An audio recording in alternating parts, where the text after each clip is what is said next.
ಆ ಭೈರವ ಅಮೃತಳ ಮೇಲೆ ವಾಮಾಚಾರ ಪ್ರಯೋಗ ಮಾಡಿದ್ದಾನೆ. ಅದರಿಂದಾಗಿ ಅವಳು ಈ ರೀತಿ ಆಡ್ತಾ ಇದ್ದಾಳೆ.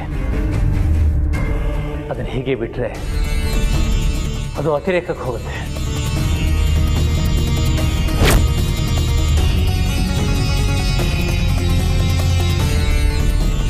ಅಮೃತ, ಆ ಭೈರವ ನಿನ್ನ ಮೇಲೆ ವಾಮಾಚಾರ ಪ್ರಯೋಗ ಮಾಡಿದ್ದಾನೆ. ಹಾಗಾಗಿ ಅವರು ಯಾರು ಅಂತ ನಿನಗೆ ಗೊತ್ತಾಗ್ತಾ ಇಲ್ಲ. ಅವರಿಬ್ಬರು ನಿನ್ನ ತಂದೆ ತಾಯಂದಿರು. ಆ ಭೈರವನ ಪ್ರಯೋಗ ನಿನ್ನ ಮೇಲೆ ಯಾವ ಶಕ್ತಿಯನ್ನು ಬೀರದಿರಲಿ.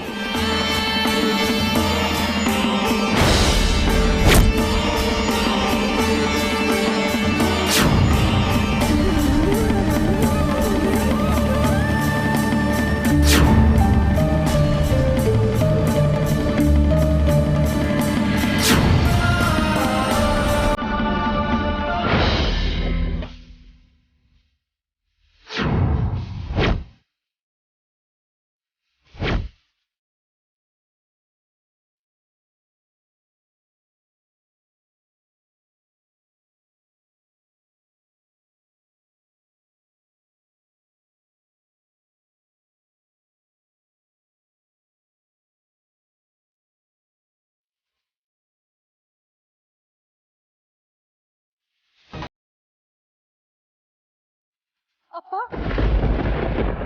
ಅಮ್ಮ,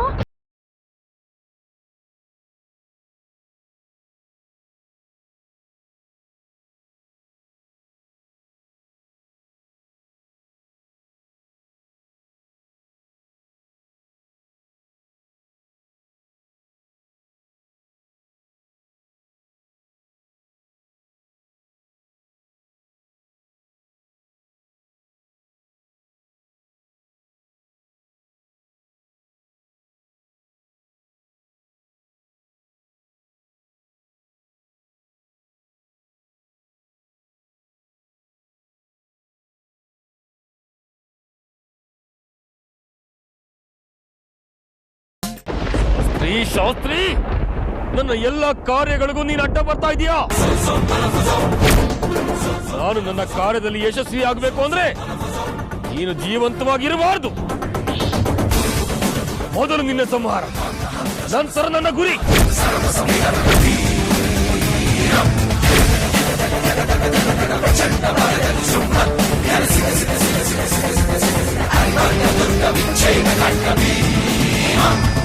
ಆಗ್ಲೇ ನಾನು ನಿಮ್ಮನ್ನ ನೋಡ್ದೆ,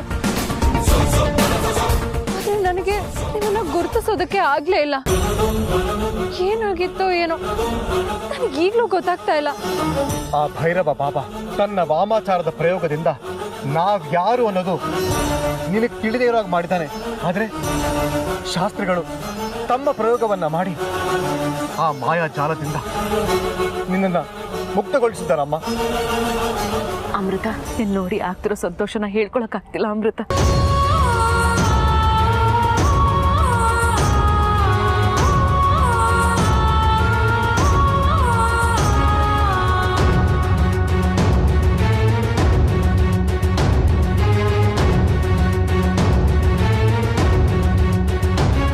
ಅಮ್ಮ, ನೀವ್ ಮತ್ತೆ ಜೀವಂತವಾಗಿ ಹೇಗ್ ಬದುಕ್ ಬಂದ್ರಿ?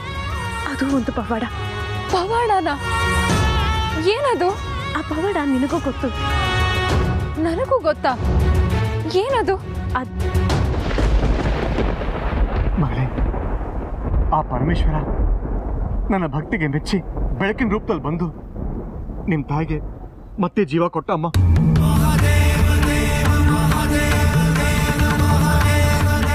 ನಾವೆಲ್ಲ ನಮ್ಮ ನಾಗಲೋಕದಲ್ಲಿ ನಮ್ಮ ಪರಿವಾರದೊಂದಿಗೆ ಎಷ್ಟೊಂದು ಸಂತೋಷವಾಗಿದ್ವಿ.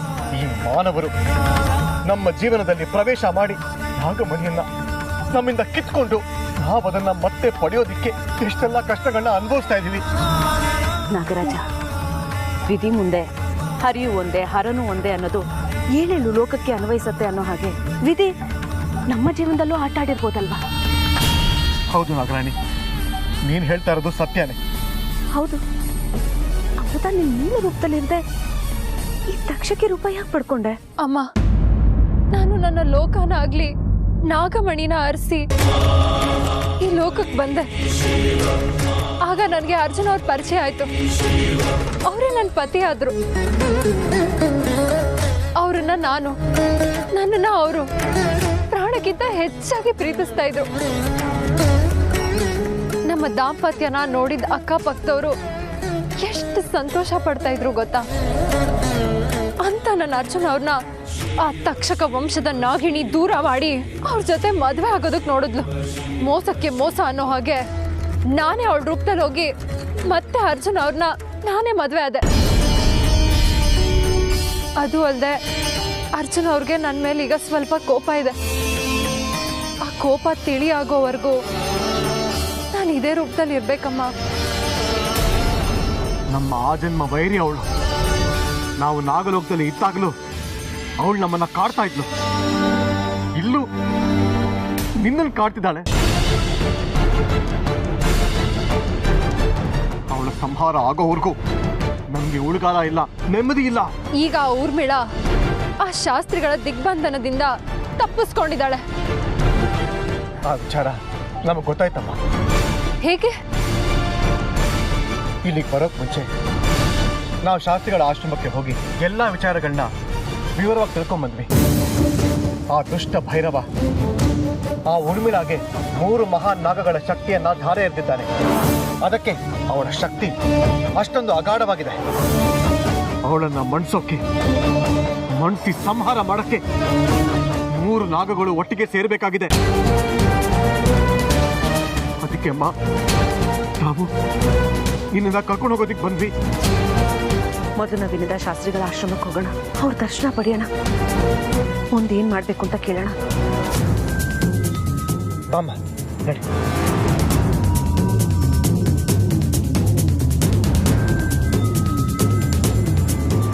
ಇದಕ್ಕೆಲ್ಲ ಮೂಲ ಕಾರಣ ಆ ಊರ್ಮಿಳ. ಅವಳನ್ನ ಬಂಧಿಸ್ಬೇಕು, ಎಲ್ಲ ಅವಳನ್ನ ಸಂಹಾರ ಮಾಡಬೇಕು. ಅದು ಅಷ್ಟು ಸುಲಭವಲ್ಲ.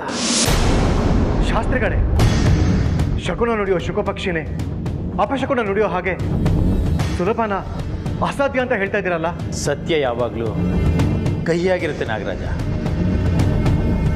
ಅವಳನ್ನ ಬಂಧಿಸೋದಕ್ಕಾಗೋದಿಲ್ಲ ಅಂದ್ರೆ ನಾವು ಅವಳ ಮುಂದೆ ಸೋಲನ್ನ ಒಪ್ಕೊಂಡಾಗೇನಾ? ಅಮೃತ, ನಾನು ಹೇಳಿದ್ದು ಸುಲಭವಲ್ಲ ಅಂತ, ಸಾಧ್ಯನೇ ಇಲ್ಲ ಅಂತ ನಾನು ಹೇಳಿಲ್ಲ. ಶಾಸ್ತ್ರಿಗಳೇ, ಸ್ವಲ್ಪ ಬಿಡಿಸಿ ಹೇಳಿ. ಆ ಮಾಂತ್ರಿಕ ಭೈರವ ಆ ತಕ್ಷಕಿಗೆ ರಾಕ್ಷಸ ಶಕ್ತಿಯನ್ನ ಧಾರೆ ಎರೆದಿದ್ದಾನೆ. ಹೀಗಾಗಿ ಅವಳನ್ನ ಬಂಧಿಸೋದಾಗ್ಲಿ ಸೋಲ್ಸೋದಾಗ್ಲಿ ಅಷ್ಟು ಸುಲಭದ ಮಾತಲ್ಲ ಅಂತ ನಾನು ಹೇಳಿದ್ದೆ. ಪ್ರತಿ ಒಂದಕ್ಕೂ ಒಂದಲ್ಲ ಒಂದು ಪರಿಹಾರ ಇದ್ದೇ ಇರುತ್ತೆ. ಹಾಗೆ ಇದಕ್ಕೂ ಒಂದು ಪರಿಹಾರ ಇರಲೇಬೇಕಲ್ಲ. ಇದೇ ನಾಗರಾಜ, ಒಂದು ದೀಕ್ಷೆಯ ಮುಖಾಂತರವಾಗಿ ನಿಮ್ಮಲ್ಲಿ ಒಂದು ವಿಶೇಷವಾದ ಶಕ್ತಿ ಸಂಚಯನವಾಗಬೇಕು. ಅದರಿಂದ ಮಾತ್ರ ನೀವು ಅವಳನ್ನ ಸೋಲ್ಸೋದಕ್ಕೆ ಸಾಧ್ಯ.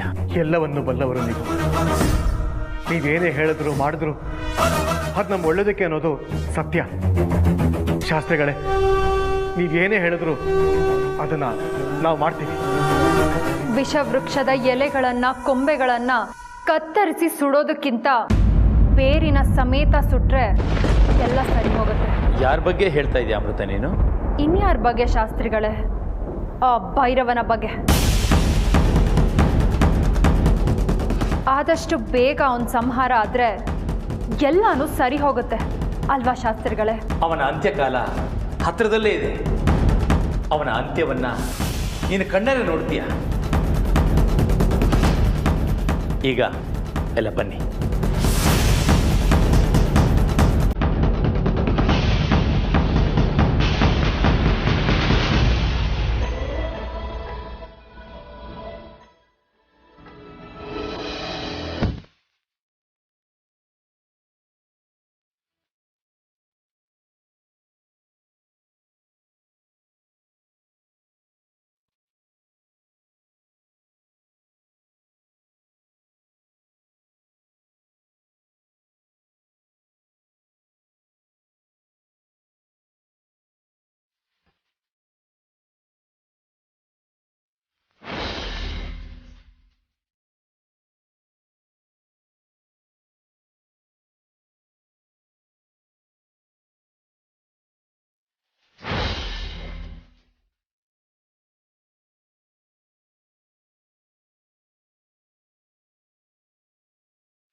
ಅಮೃತ,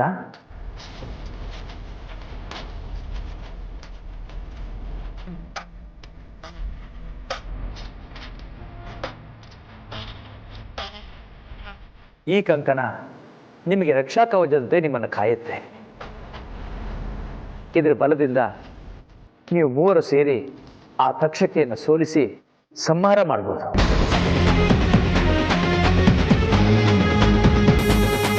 ಶಾಸ್ತ್ರಿಗಳೇ, ತಮ್ಮಿಂದ ಮಹದುಪಕಾರವಾಯಿತು. ನಾಗರಾಜ, ಶತ್ರು ಸಂಹಾರಕ್ಕೆ ಶಸ್ತ್ರ ಎಷ್ಟು ಮುಖ್ಯವೋ ಸಂಯಮವೂ ಅಷ್ಟೇ ಮುಖ್ಯ. ನೀವು ಹೇಳಿದ್ ನನಗೆ ಅರ್ಥ ಆಗ್ಲಿಲ್ಲ. ತಕ್ಷಕಿಯನ್ನು ಬಂಧಿಸೋವರೆಗೂ ನೀವುಗಳು ಯಾರೂ ಬೇರೆಯವ್ರ ಮೇಲೆ ಕೋಪ ಮಾಡ್ಕೊಳ್ಬಾರ್ದು, ಹಾಗೆ ಪ್ರಹಾರನೂ ಮಾಡಬಾರ್ದು. ಆಯ್ತು ಶಾಸ್ತ್ರಿಗಳೇ, ನೀವು ಹೇಳ್ದಂಗೆ ಮಾಡ್ತೀವಿ.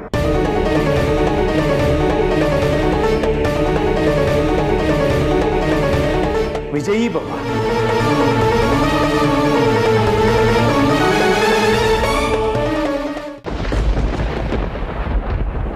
ಬುಡಬುಡಕೆ ಶಾಸ್ತ್ರಿ, ನೀನು ದೀಕ್ಷೆ ಕೊಟ್ಟ ಮಾತ್ರಕ್ಕೆ ಅವರು ದಕ್ಷರಂತೆ ಗೆದ್ದು ಬೀಗುತ್ತಾರೆ ಅಂತ ತಿಳಿಬೇಡ.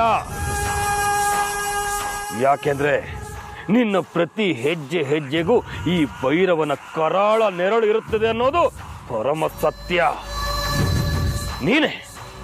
ನೀನೇ ನನ್ನ ಆಜನ್ಮ ವೈರಿ. ನೀನು ಗೆದ್ದರೆ ನನ್ನ ಸಾವು ಅನ್ನೋದನ್ನ ನಾನು ಅರಿತಿದ್ದೀನಿ. ಹೀಗಾಗಿ ಈ ಜನ್ಮದಲ್ಲಿ ನೀನು ನನ್ನನ್ನು ಗೆಲ್ಲಲಾರೆ, ಇದೇ ಸತ್ಯ.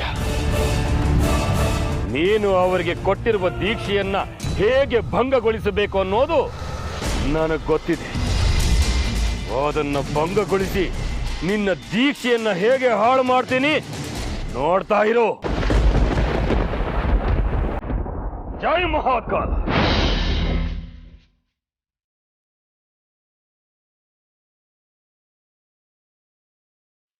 ಬಾಬಾ, ಏನ್ ಬಾಬಾ ಹೀಗೆ? ವಿಷ್ಣು ರುದ್ರ, ಆದಷ್ಟು ಬೇಗ ನನ್ನ ಮೂಲ ಸ್ಥಳಕ್ಕೆ ಬನ್ನಿ. ಯಾಕೆ ಬಾಬಾ? ಯಾಕೆ ಏನು ಅನ್ನೋದನ್ನ ನಾನು ಇಲ್ಲಿ ನಿಮಗೆ ತಿಳಿಸೋಕ್ಕಾಗಲ್ಲ. ನಿಮಗೊಂದು ಮುಖ್ಯವಾದ ವಿಷಯವನ್ನ ಹೇಳಬೇಕು. ನಿಮ್ಮಿಂದ ಒಂದು ಮಹತ್ವವಾದ ಕೆಲಸ ಆಗಬೇಕು. ಕೂಡಲೇ ಬನ್ನಿ.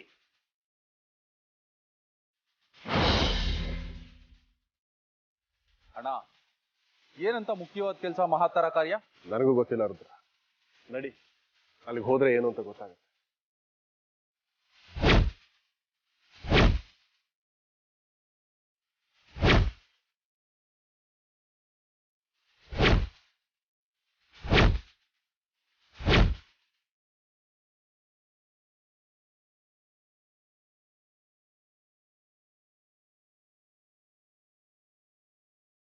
ಬಾಬಾ, ಯಾಕೆ ಬಾಬಾ ನಮ್ಮನ್ನು ಇಷ್ಟೊಂದು ಅವಸರವಾಗಿ ಬರೋದಕ್ಕೆ ಹೇಳಿದ್ರಿ? ನಿಮ್ಮಿಬ್ಬರಿಗೂ ಒಂದು ಆಘಾತದ ಸುದ್ದಿ ಇದೆ. ಗುಂಡಿಗೆಯನ್ನ ಗಟ್ಟಿ ಮಾಡ್ಕೊಳ್ಳಿ. ಏನೋ ಗುಂಡಿಗೆನ ಗಟ್ಟಿ ಮಾಡ್ಕೊಂಡು ಕೇಳೋ ಅಂತ ಆಘಾತಕಾರಿ ಸುದ್ದಿನ? ಏನದು? ನಿಮ್ಮ ಕೈಯಿಂದ ಹತಳಾಗಿದ್ದ ನಾಗರಾಣಿ ಮತ್ತೆ ಬದುಕಿ ಬಂದಿದ್ದಾಳೆ.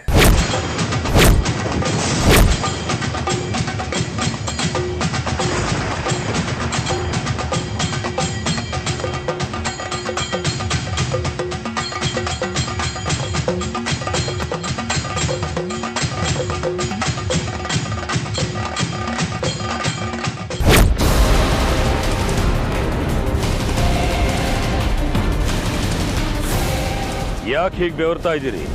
ಬೆವರದೆ ಇನ್ನೇನು ಬಾಬಾ, ಯಾವತ್ತೋ ಕೊಲೆಯಾಗಿರೋರು ಈಗ ಮತ್ತೆ ಬದುಕು ಬಂದಿದ್ದಾರೆ ಅಂತಂದ್ರೆ ಹೇಗೆ ಬಾಬಾ? ಹೆದರಬೇಡಿ, ಅವಳು ನಿಮ್ಮ ಮೇಲಿನ ಸೇಡಿಗಾಗಿ ಬದುಕಿ ಬಂದಿಲ್ಲ.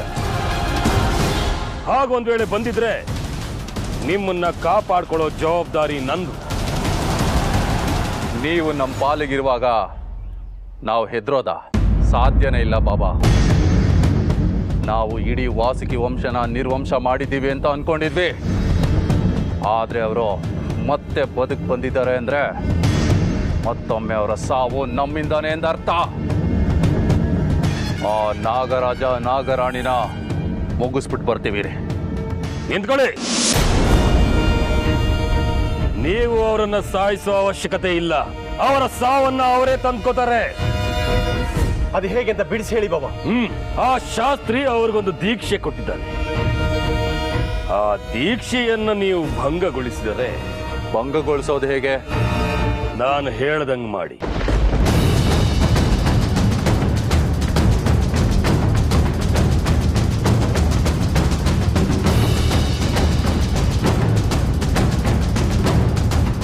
ಹೊಡಿ.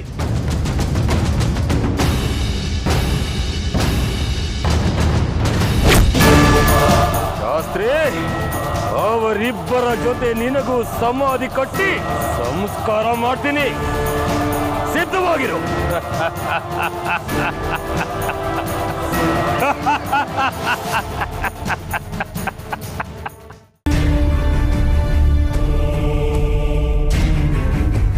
ಅದ್ಯಾವ ಜನ್ಮದಲ್ಲಿ ನೀವು ನಮ್ಮ ಗುರುಗಳಾಗಿದ್ರು ಏನು, ಈ ಜನ್ಮದಲ್ಲಿ ನಮ್ಮ ಗುರುಗಳಾಗಿ ಮಾರ್ಗದರ್ಶಕರಾಗಿ ಬಂದಿದ್ದೀರಾ.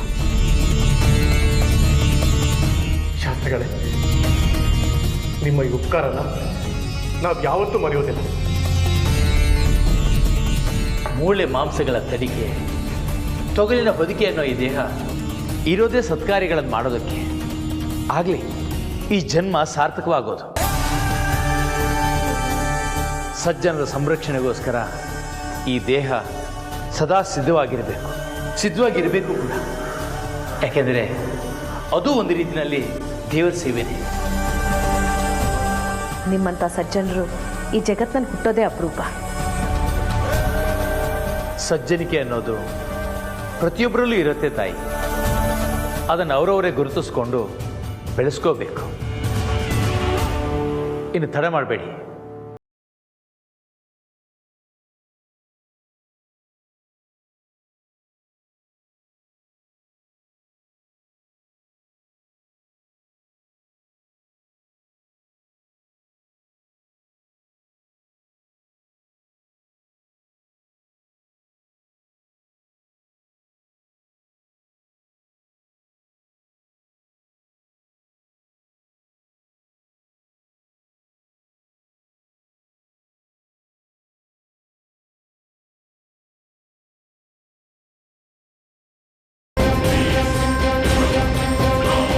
ಅವನು ನಿಮ್ಮ ಮನಸ್ಸಿಗೆ ನಾನಾ ಭ್ರಮೆಗಳನ್ನು ಹುಟ್ಟಿಸಿ ನಿಮ್ಮ ದಾರಿ ತಪ್ಪಿಸಿ ಊರ್ಮಿಳಾನ ರಕ್ಷಣೆ ಮಾಡೋ ಪ್ರಯತ್ನ ಮಾಡ್ತಾನೆ. ಅವನ ಭ್ರಮೆಗೇನಾದರೂ ನೀವು ಒಳಗಾದ್ರಿ ಅಂದರೆ ನಾವು ಈವರೆಗೂ ಮಾಡಿದ ಎಲ್ಲ ಪ್ರಯತ್ನಗಳು ನಿಷ್ಫಲವಾಗುತ್ತೆ. ಇಲ್ಲ ಶಾಸ್ತ್ರಿಗಳೇ, ಆ ಭೈರವನ ಯಾವುದೇ ಪ್ರಯತ್ನಗಳು ನಮ್ಮ ಮುಂದೆ ನಡೆಯೋದಿಲ್ಲ. ಅವನ ತಂತ್ರ ಕುತಂತ್ರಗಳನ್ನ ಮೀರಿ ನಮ್ಮ ಗುರಿಯನ್ನು ನಾವು ಮುಟ್ಟು ಬರ್ತೀವಿ. ನಿಮ್ಮ ಮಾತುಗಳಲ್ಲಿ ನನಗೆ ಗೆಲುವು ಕಾಣಿಸ್ತಾ ಇದೆ.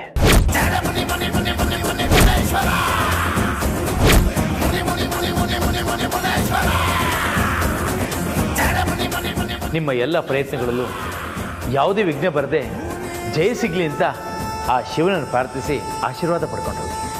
ಸರಿ ಶಾಸ್ತ್ರಿಗಳೇ. ಮತ್ತೆ ನಿಮಗೆ ನೆನಪಿಸ್ತಾ ಇದ್ದೀನಿ, ಆ ತಕ್ಷಕೇನ ಬಂಧಿಸೋವರೆಗೂ ನೀವುಗಳು ಯಾರ ಮೇಲೂ ಕೋಪ ಮಾಡ್ಕೊಳ್ಬಾರ್ದು. ಹಾಗೆ ಯಾರ ಮೇಲೂ ಪ್ರಹಾರನೂ ಮಾಡಬಾರ್ದು. ನೆನಪಿರಲಿ. ಒಳ್ಳೆಯದಾಗಲಿ. ಅಮೃತ, ನಿಮಿಷ